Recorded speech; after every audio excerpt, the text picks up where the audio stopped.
Hi everyone. So we are speaking to Portia today from SMA UK. So Portia is the head of advocacy and community. Portia, could you sort of explain your role at SMA UK and how you got involved in the charity? Yeah, of course. Thank you for having me. So you're right. I'm head of advocacy and community. So I work on the bigger issues. So we have a fantastic support team at SMA UK who are on the phones, and they do the more individual advocacy. So they support people in anything really, from their ECHPs to their care packages to insurance for holidays.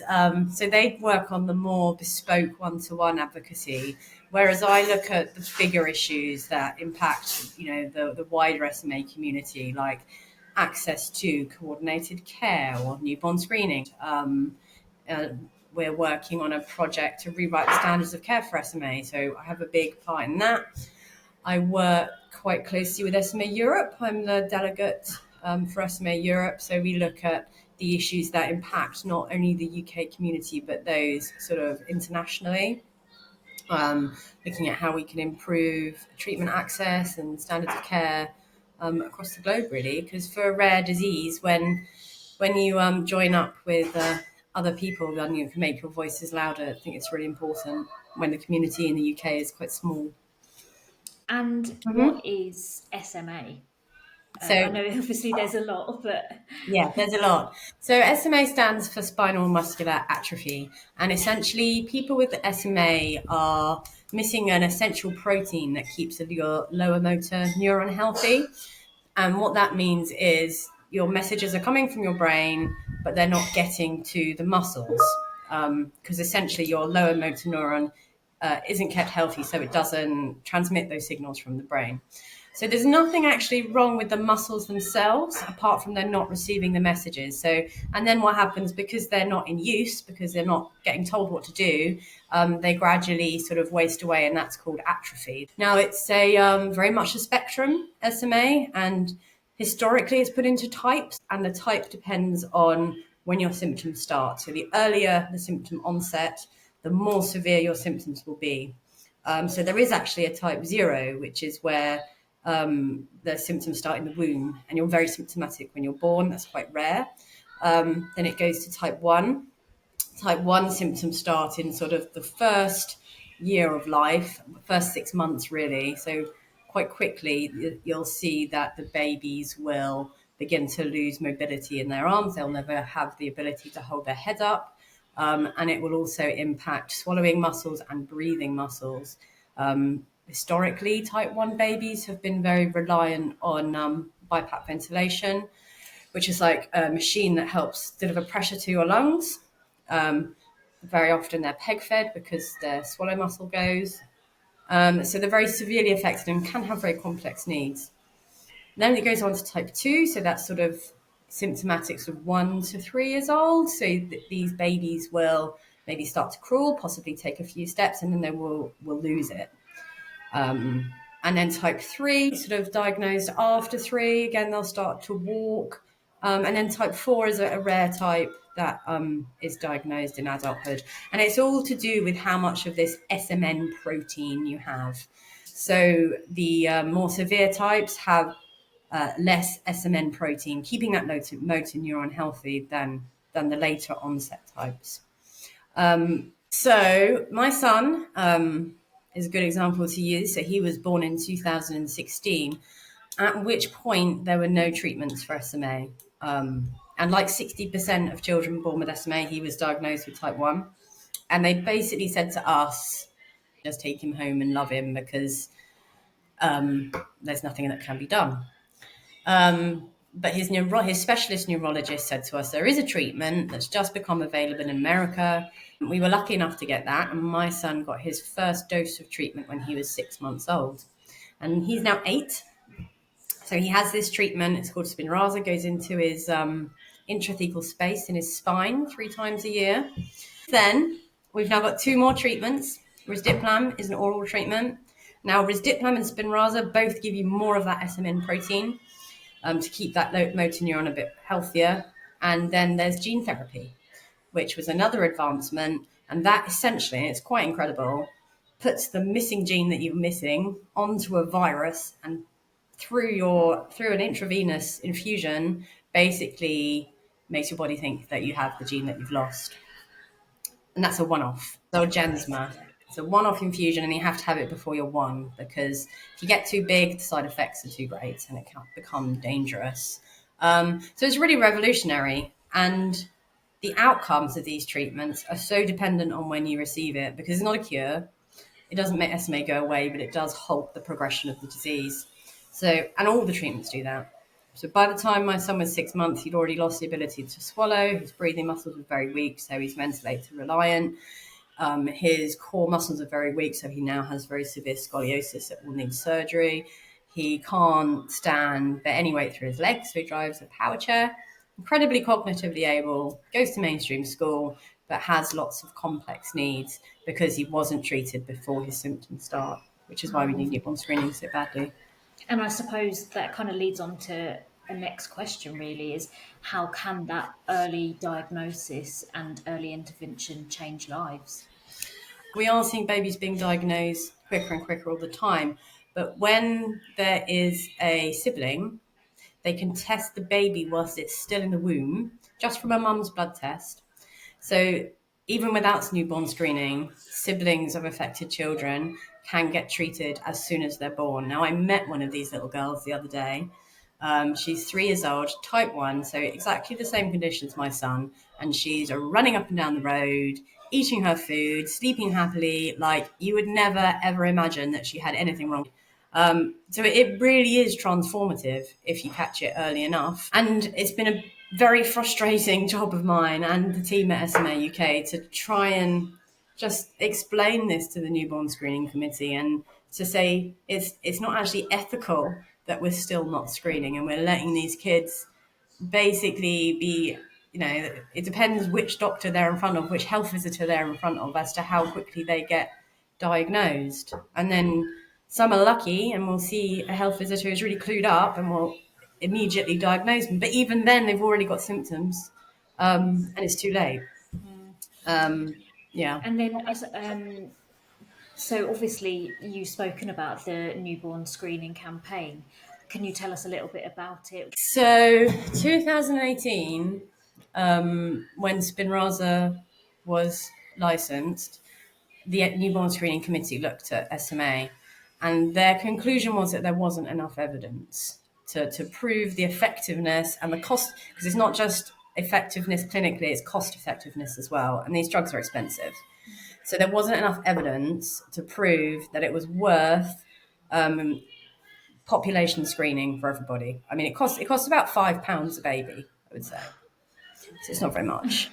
But because it's a rare disease, and in the rare disease community, we really struggle with this data problem, because there's just not enough data to satisfy the requirements of committees like NICE and the Newborn Screening Committee. And Do you know what the how many babies in the UK, for example, are born? so the prediction as of 2013, I think, was I think it was 70 babies a year. Right. So that's 5 babies a month, or 1 in 10,000 births. So it's rare, but it's not, it's not that rare.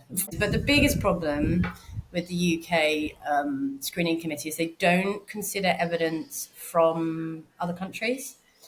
And when you're working in the rare disease space, it's just a no-brainer. If you want more numbers, then you need to look internationally. You can't just look at the UK. So yeah, the lack of data has been a real struggle. So that was 2018. And then you have to wait 6 years before it can be looked at again, in which time all these other treatments have come up. So now we've got nusinersen, risdiplam, and Zolgensma. So 2023, they said, we're going to do an in-service evaluation. Now that's a little bit like a pilot. So they're going to run newborn screening, but it's not going to be the whole country. So they're looking at probably about 60% of babies will be screened for SMA when the in-service evaluation starts. Is there a reason why that it'd only be 60%? Yes, because there's a special machine that they need to test for SMA, and that machine is only in 60% of the labs. And then there was another delay because we had a new government, obviously, and they were doing their 10-year health plan. And there had to be funds allocated because essentially this ISE is a research project. So there had to be funds allocated to the NIHR, which is like the research body within NICE, to launch this project. And that was delayed by a whole year because we had a new government. So that's another 70 babies who are now living with complex needs. And, it's not just the ethical in things, it's also the cost of it. I mean, my son has 12-hour nurse care overnight. I mean, those nurses get paid about £25 an hour. That's 12 hours a night every single day of the year. He's had surgery. He's been in intensive care for 6 months. The costs of looking after him are enormous when compared with the costs of, the £5 per baby that it could be for screening. So now they have finally released the funds for this research. We are working closely. So we established something called the Newborn Screening Alliance. So it's SMA UK, MD UK, Treat SMA, all the SMA charities together with specialist clinicians, specialist researchers, and we created this alliance so that we could work with the NSC just to speed things up. So that alliance was headed up by Alice Faber, who's been the project manager, and she's been brilliant and it has, I believe, sped things up, but not enough. Now we're at the point we have this funding for this research. But they're saying that they're not going to recruit that research team until November. Then that team won't start working on the project till next year. And then we probably won't see a baby screen till 2027, even through the project. So our two main asks in the campaign are that all babies are screened in the ISE, not 60%, because that's going to increase the inequities even more. And B, that they just started now. We've got this consortium, we're ready to do the research, let's just do it. For children who do have SMA, what medical interventions can help? So whether that would be things like therapy, equipment. You've already mentioned, obviously, the medical treatment. Yeah. So we have these amazing treatments that impact on your SMN protein and sort of help the genetic cause, if you like. But to get the best outcome from those treatments, these kids need really regular physiotherapy. There's a lot of children that do sort of intensive physiotherapy courses. They're very, very expensive. Hydrotherapy is crucial. That, in fact, is the one kind of physiotherapy my son can access, I would say, because he's got contractures in his knees, and in the water, once he's got a floaty suit on, he can really explore by himself and work out. And we just have to have a hot tub in the garden because access to hydrotherapy and physiotherapists, as I'm sure you know, in the UK is extremely limited and unvaried depending on where you live. So physio is a big one. Yeah. They need specialist equipment like power chairs, and you can't get power chairs for under 5 on the NHS, and that's such a crucial age for learning about your environment and exploring. And so we have the Wizzy Bugs that are fantastic from Designability. Lots of parents buying into Tiny Tracks, which is another early years power chair. And all this isn't on the NHS, of course. They will need standing frames to keep their bone density at an acceptable level and stretch those contractures out. Specialist chairs for seating, specialist toileting chairs, specialist beds, profiling beds so they can be sleeping at a safe angle. Then they'll need all the medical equipment. Some of them, type 1s, might need a ventilator, a cough assist machine because they don't have the muscles to cough out that mucus, suction machine. And I think one question really is for parents who might be worried about their child, who might have some signs or symptoms. Also, could you just explain what sort of things they should be looking out for and Yeah, to for get sure. checked? I think, and it's lack of tone. I think it's called when they're newborn babies. So if they're not following those normal developmental patterns of holding their head up. I remember the first time I held a friend of mine's baby after Ezra's diagnosis, and the baby must have only been about 3 months. But when I put her on my leg, she really like pushed down. And I burst into tears, floods of tears. 'Cause I was like, I should have known earlier. I should have known. So just little things like that, belly breathing. The babies really rely on their tummy muscles, not their diaphragm, to breathe with. So you can see them breathing with their bellies. And one really key, quite early sign is called tongue fasciculations. So the tongue, which is a muscle, and is because it's weak, it vibrates. That is a very particular sign of SMA, and not one that many people know about, I don't think. No, I haven't known that. Yeah, so I would say any sort of lack of tone you're worrying about, or if they're not following those normal developmental patterns, if they start to crawl and then seem to lose it a bit, or if they seem to get tired very quickly, it's always worth going to see your GP. And we're actually going to campaign aiming at health visitors and GPs just to raise awareness of these early signs. If any families are going through this and they Mm-hmm. want some support, where can they go to? What kind of help do you offer? Yeah, absolutely. So yeah, go to our website, smauk.org.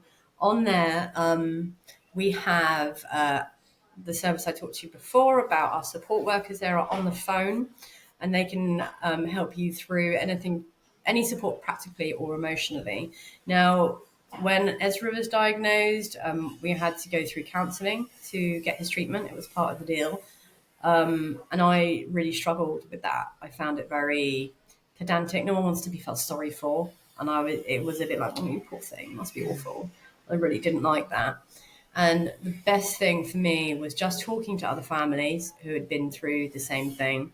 And I was lucky enough to meet two other SMA families when we were in intensive care with Ezra in those early days. And we made a WhatsApp group, and that group has now grown. So when I joined SMA UK, I said we have to have safe, moderated spaces for families, for adults, for young people to come together and just have that peer support. So if you go to the community connections page at SMA UK, we've got a families WhatsApp group. We have a young adults WhatsApp group. We have a teenager WhatsApp group. And we even have a grandparents group, because grandparents sometimes feel left out and they don't know what to do and they don't know how to help. And bringing them together has just been so lovely to watch.